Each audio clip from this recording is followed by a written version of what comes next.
Good evening, everyone. Thank you so much for joining our webinar this evening. My name is Helen Ormoyle. I'm co-founder of my Menopause Centre, and I'm really delighted to be hosting this evening's webinar, where in honour of Black History Month, we're discussing the menopause experience of Black women in the UK. And I'm joined by two really brilliant Black women who will share their stories, their experiences, and their advice. Dr Tonye Wokoma from my Menopause Centre and the inspirational menopause champion, Fay Reid, founder of 9 to 5 Menopause. So to set the stage, Dr. Tonye and Fay, it'd be great if you could both briefly introduce yourselves and share why you're so passionate about addressing the menopause experiences of women in the Black community. Fay, if we start with you. So my name's Fay. I founded 9 to 5 Menopause primarily for a couple of reasons, really. One being I could find no one in the workplace talking about it, hence 9 to 5 Menopause. And two, there was no one that looked like me. The research that I did online, it was all white women, which is fine, but none of them I could relate to. They had a different life. They didn't have to go to work. And also, I just thought I cannot be the only Black woman going for the menopause. It was just, I can't be. So I kind of figured I need to talk about this and I need to put my face out there. So other women can connect really and just go, oh, me too. I'm going through the menopause. So that was why I'm passionate about this, because I don't think there is enough attention given to Black or Asian communities regarding the menopause. Yeah, look, that's brilliant, Fay. And just before we come to Dr. Tonye, was that easy or was that difficult? Was it a little bit nerve-wracking? Did it put you out of your comfort zone to put yourself out there? Oh, massively. I mean, I might come across as kind of really confident and such forth, but I'm actually quite insecure and I'm quite shy. But initially, for my Instagram account, I made sure I put my face up there because that's what I wanted people to see, that there was a Black woman going through the menopause. And I kind of wanted to address that. So yeah, it was quite nerve-wracking, but I think along the way, what I've learned is I'm glad I did it. I'm Yeah. really glad I did it. Yeah, we all are, because it's that saying, you cannot be what you cannot see, and it's so important that other women see and hear your experiences. So again, it's why it's so brilliant to have you on here tonight talking about it.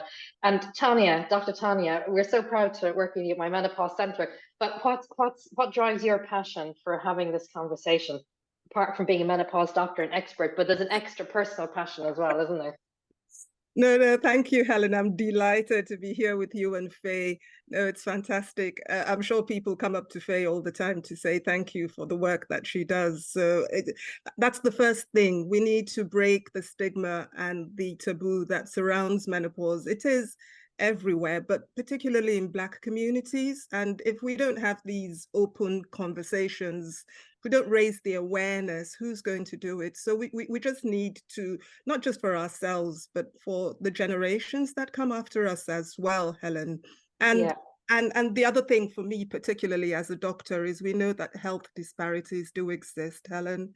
And if we don't talk about menopause in different communities, in Black communities, then we will continue to perpetuate that injustice, really. So it's important, it's massively important to speak about it. Yeah, brilliant. And we're definitely going to come back in that. And I should say, if anyone has any questions that they'd like to put to Tonye or Fay or myself, just pop them in the chat or in the Q&A, and we'll keep an eye out for them, and we will take them as we go through the evening. So if we start off, and so we said, we really wanted to talk about the experience, and I wanted to kick off by asking you about what you feel, based on your own personal experience, speaking to your friends and family, and Tonye, from your clinical experience as well. What are the unique, experiences and considerations that you think that you see Black women facing as they go through the menopause transition? And Tonye, if I could maybe start with you, because you can draw on obviously your clinical experience in person, and then Fay, we'd love to get your thoughts then. Yeah, no, there are some studies, but the thing is, Helen, is we don't have many studies in the UK on the Black community. So there are some studies from abroad, from America, from other countries that show that sometimes women from the Black American communities may go through the menopause a few years earlier, and that they may have symptoms that last longer or be more severe. I think what I find personally is a lot of Black women don't come forward to report that they are experiencing menopause symptoms or to seek help actually for their menopause symptoms. Now, it may be they need support in different ways, and rather than coming forward to talk about it in a clinic, and that's fine. And that's what we need to understand. That's what we need to know. That's how can we tailor support and help so we are supporting these women better. From friends, people mention different things. It's everything from joint pain, perhaps, not so much the sweats and the flushes, but more the joint pain. Sometimes in closed groups, you might hear people talking about sex, and that's massively important, I think, for Black women as well. But it's all the other general things, the headaches, the feeling of brain fog that women generally complain or report, that they report as well, I've found. And do you think that women are speaking about those symptoms, but not necessarily joining the dots to thinking that it's menopause, but seeing them as individual specific symptoms that they have, as opposed to, Absolutely. thinking that it might be menopause? Yes, no, I think there is that. I think some people recognize that it could be the menopause, but they don't particularly, as Fay said, they can't see that the treatments that are out there are for them.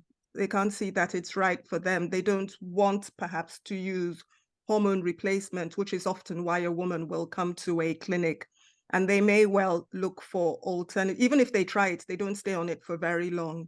And it's perhaps something that we need to explore a little bit more. There are, of course, some people who don't join the dots, as you've said, who don't realize that these symptoms they're experiencing. So you hear people describing the pressure in their head, you hear people describing internal heat, or feeling confused, and they go to see their GPs, and perhaps it's not recognized as being the perimenopause or the menopause, and therefore the support that they could be offered isn't offered to them. Yes. Yeah. And then Fay, we'd been chatting about this just before we went live. Based on your experience, your own personal friends and family, what do you find seem to be the challenges that are unique to Black women, or that are more acute? I think, and I know Black women are more easily dismissed. They will just take what the doctor says without pushing any further. And if they do push further for more tests or a more in-depth analysis, they are seen as aggressive, or they are seen as angry. And I know for a fact, when I go to my doctor, if I'm not happy, or in any situation, if I'm not happy with something, I tend to question it. But so I think someone just put in the comments as well that they are definitely gaslit. They are just told, oh, don't worry, it's this, or don't worry, it's that, when they actually know individually that there's something wrong. And I think there is definitely a perception around Black women and how they speak and how they are perceived. I myself was in my job for 5 years and I didn't tell anybody. And I think there was a few factors, but I obviously didn't want to be seen as disruptive, as making a fuss about something. Like, so what do you want us to do for you? Like, I distinctly felt uncomfortable about saying anything. And I think what I want Black women to do is to hold their ground. You can put across your point and you can be firm, and don't be dismissed. Don't be made, because sometimes they can make you feel small, like, oh, you're making a fuss about something. And actually, you're not making a fuss. You're not feeling well. So you want a proper diagnosis. Tonye, it's brilliant what you do, but there are not enough of you to cover all the women that need our help. Mm. Mm. And that's a real point, isn't it, around education? And I think picking up on the points that you're both making, Angela's made a great point here, and it'd be great to get your thoughts on this. And I've certainly heard this before. Angela, you can see her comment here, saying that in the Black community, amongst women in particular, there's a sense that we're really strong. And I suppose feeling the need to project that strength and not to show any vulnerability can be really, really hard. And Karen as well, thank you so much for your point. Again, we were discussing this before we went live. Karen's point around being seen as the angry Black woman, and absolutely, and you have a lot to be angry about as well. But it's almost like those stereotypes and the fear of perpetuating those. Do you think that can hold Black women back from expressing themselves and feeling comfortable and confident in expressing their needs and the support, asking for the support that they need and deserve? Definitely, I think I agree completely. If you don't get the understanding that in the first place, if you're not listened to, you will not come forward. And that's something that I hear a lot, that women don't feel listened to, and particularly women from the Black community, because they may express themselves differently. They may sound angry, but what's behind it? And they may be seen as being strong. And and it's that, oh, you're strong, and so you're not experiencing symptoms the same as other women, because we know menopause affects women differently. And so everyone's unique. It's universal, it's normal, but everybody's unique. And so support and care should be tailored to individual people, absolutely. But it's possibly what holds people, yes, if you find that you're not being welcomed or you're not being listened to, you won't come forward. And it's historic as well, isn't it? Mm. You won't access care if that's the case. No, and I think, you know, there's clearly a lot of even research being published recently about the experience of Black women in childbirth that shows, you know, Horrific. really horrific, the impact of not being listened to and not being heard. So I think that's why conversations like this, that's why the work that you do, Tonye, as Fay said, you know, in terms of education in the medical community with healthcare practitioners, is so important to get over that, you know, discrimination and bias that is clearly there. So one of the other things that we discussed as we prepped for today's session was the way that cultural and societal factors can shape your experience. Tonye, you always call, I probably mangle the word, but you always call menopause a biopsychosocial experience, which really resonated with me when I heard you speak about it the first time. So we spend a moment just talking about cultural beliefs and experiences and how they can impact the way Black women experience and manage menopause. And as we touch on that, it would be great, because I think sometimes people put, you know, there's white and non-white women, which is a highly offensive term, I think, but then they kind of put all Black women, you know, into one group as well. And clearly there's, you know, Black Caribbean, there's Black Afro, there can be different experiences. And ultimately, you know, menopause is a unique and individual experience for every woman. But I'd love to get your experiences and your thoughts on how cultural beliefs and experiences are impacting the menopause experience and the menopause transition experience for Black women. 100%. I think for me, my own personal experience, I never heard my mum mention the word menopause in all the time. Even when I said, oh, I think I'm going through the menopause, and I started to ask questions, there's an element definitely from the Black Caribbean community, is they just accept it. They just put up with it. And I think also the legacy of the stories around HRT, that's kind of filtered down through the generations. And unless you're educated in that, a lot of Black women still take that as gospel. Oh, you can't take HRT, it's bad for you. You'll get ill from HRT. And I think that we've said this, and I think we'll keep saying this, education, talking, and kind of spreading the word amongst your peers and your community is key, because there are a lot of outdated notions around the menopause. And even in some communities, it's seen as a bit of a sickness and you just mustn't talk about it, which is completely wrong. So Faye, what do you think is in this year in 2023? What can we do? What do you think needs to be done to give people, one, the comfort and the confidence to talk about it? But you know, we know that HRT for so many women makes a huge difference in symptom management. It's not a silver bullet. There are other things. No. There's lifestyle. There's, you know, there's nutrition, there's exercise, there's a whole range of things, but it can really be a game changer for a lot of women.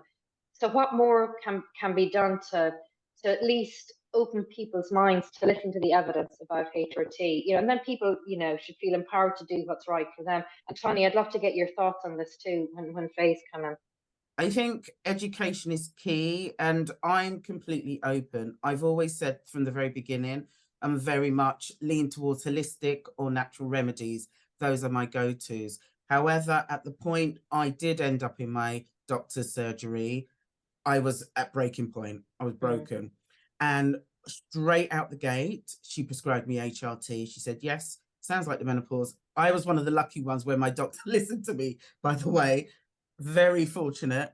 But she said, yes, sounds like the menopause. Let's get you some help, and gave me HRT straight away.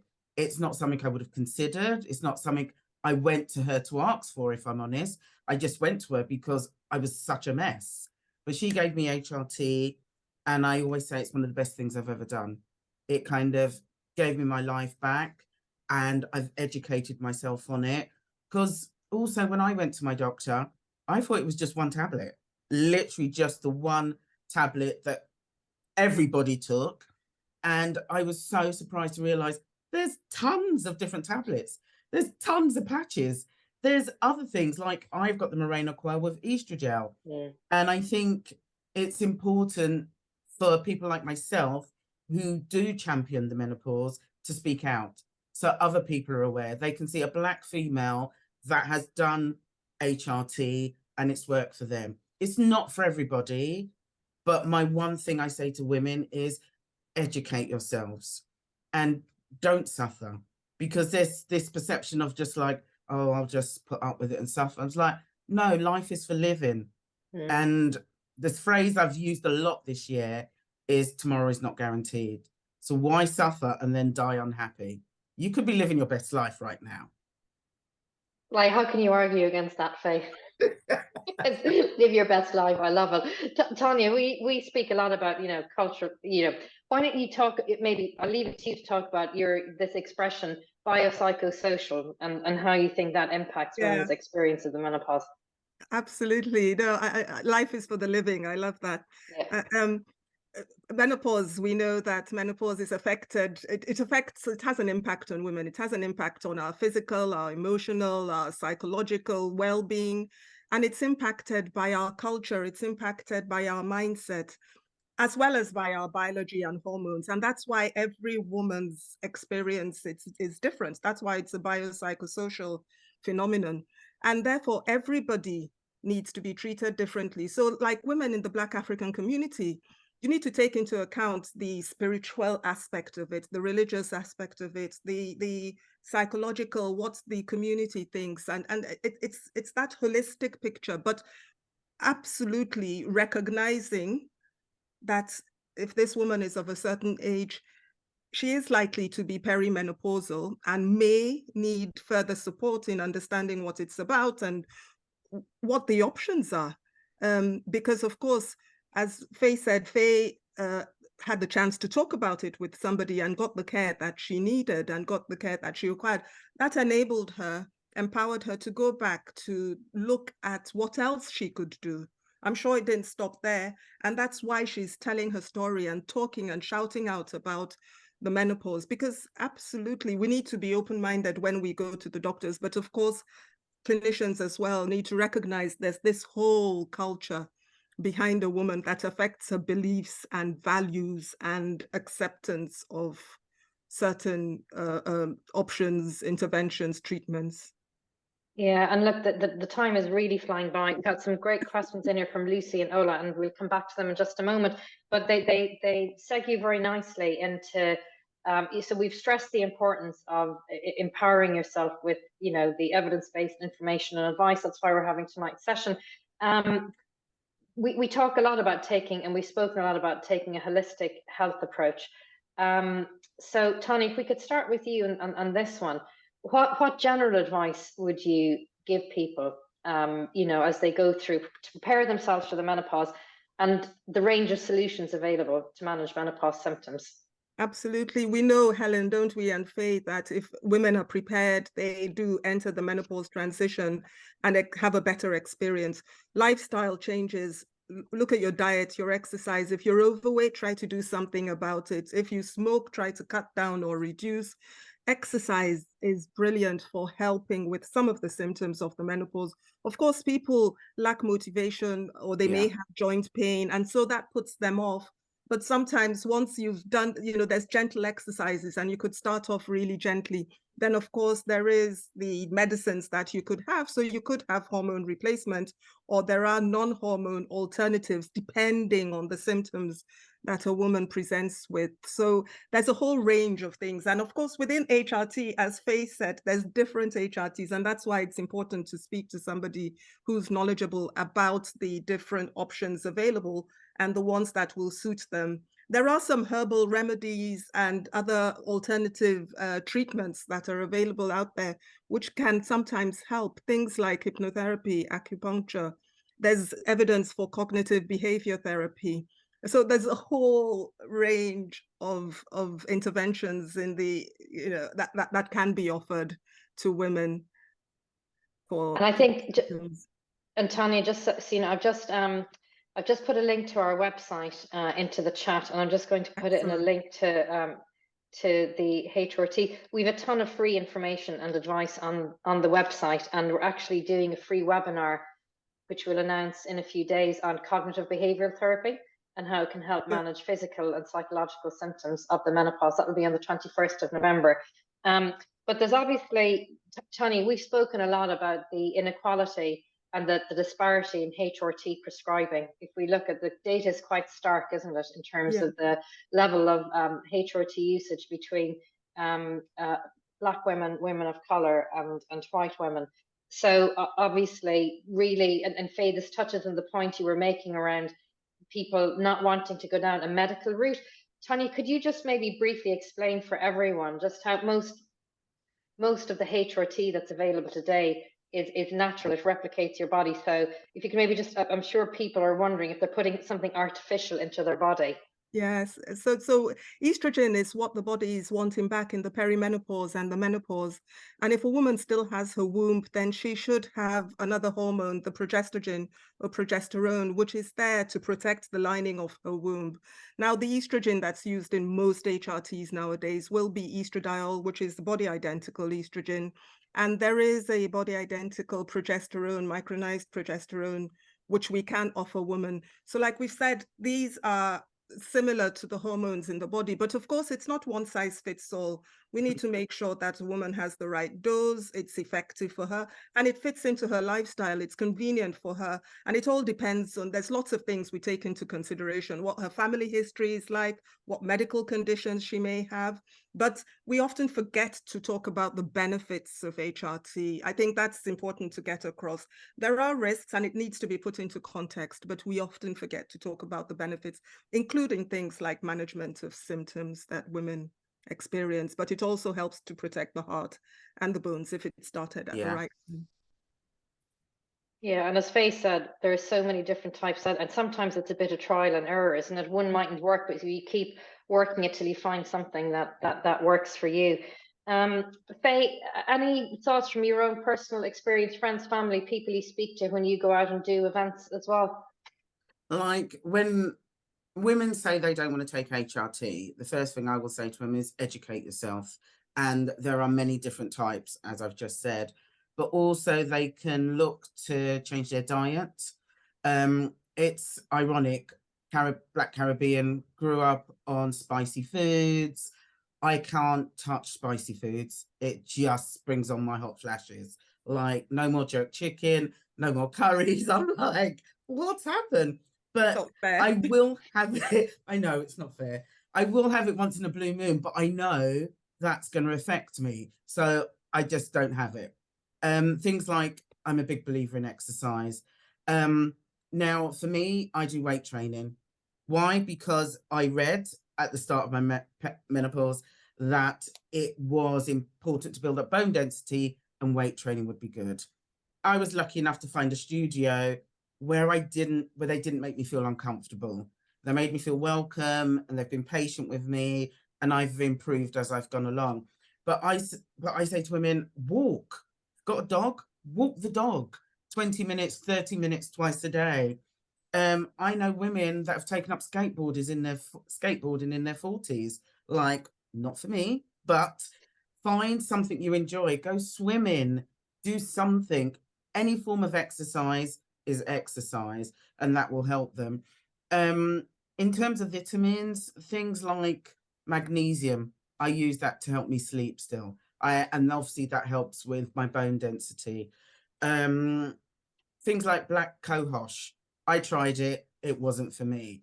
And as Tonye said, we're all different. You need to find what works for you. Listen to what other women say, friends in your group, and try different things and find a thing that works for you.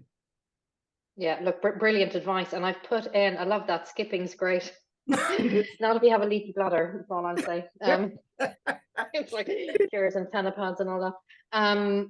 So I've just put some links in. As I said, lots of free resources. We did a great event last month on heart health and one in September on sex in the menopause. So lots of good free information and advice in there. But coming back to Fay and Tonye and the brilliant advice that you're giving, there's a theme running through the through some of the chat here about being gaslit, not being listened to, not being heard, which is really important. Tonye, I don't want to put you on the spot because you do work in the NHS, and we know that doctors haven't been educated in the menopause. We know that's changing, but it's not changing fast enough.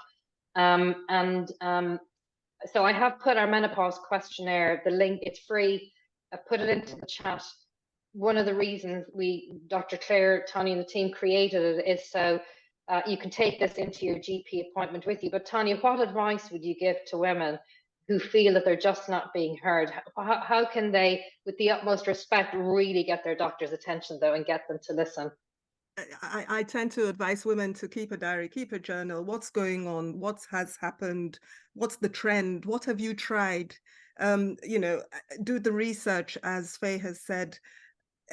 Invest in yourself. So the exercise, the diet, those sorts of things as well. And if they're still not being listened to with all the evidence, you can always ask to speak to a different person. Absolutely.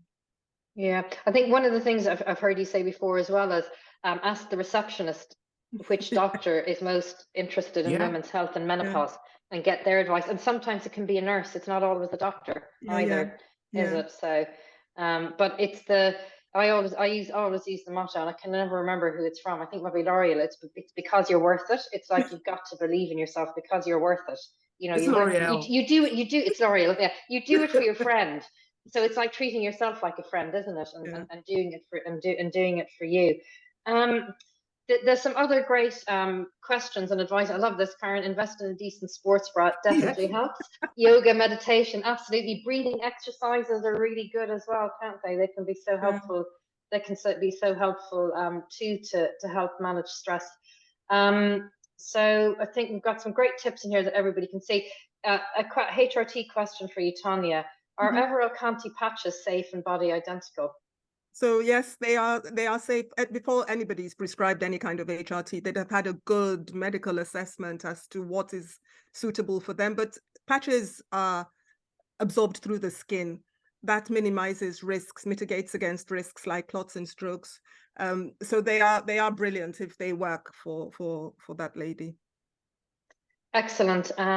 That's really good. And then there's a great comment here from Sital around male doctors not being as sensitive. So again, I think asking for the right doctor. Tonye, can you say a word on NHS specialist clinics? Yeah, every area may not be fortunate to have an NHS specialist clinic, but there are specialist menopause clinics that people can be referred to. They can speak to their doctors. Now, in a lot of areas, the doctors and nurses and clinicians in primary care, pharmacists, are being upskilled on menopause care. So there is, because of such increased awareness, there is increased training, and so there's more people out there doing menopause care. And if a case is particularly complex or complicated, then they can be referred on to a specialist clinic or to the hospital. Brilliant. Thank you, Tonye. And Fay, and I'm just realized I was sending the links only to Fay and Tonye. I'm putting the links back in so that everybody can see them. Fay, again, based on your experience, what advice would you give women as they're going through the menopause to get the right support? We talk a lot about how sharing, what's going on with your friends, with your family. What tips would you have on and advice on how to have those conversations with friends and family and in the workplace? Talking is key, number one, and definitely talk to your friends and family. I think once you voice it, you've opened the conversation up to yourself, and you're admitting that things are not 100% right and that you potentially want some kind of help. In terms of the work, I always say you have to put your hand up and you have to go, I'm struggling here. When you're in work, if you're going to go to your boss or your manager and say, I'm going through the menopause, I'm really struggling, have an idea based on, because you know the company you work for, what alterations could be done to help you manage your symptoms. Could it be they move your desk so you're near a window? Could it be they give you a desk fan? Would that help when you've got hot flushes? Could it be that you have certain days working from home, which will help you manage your symptoms because then you're more relaxed at home and not in the work environment?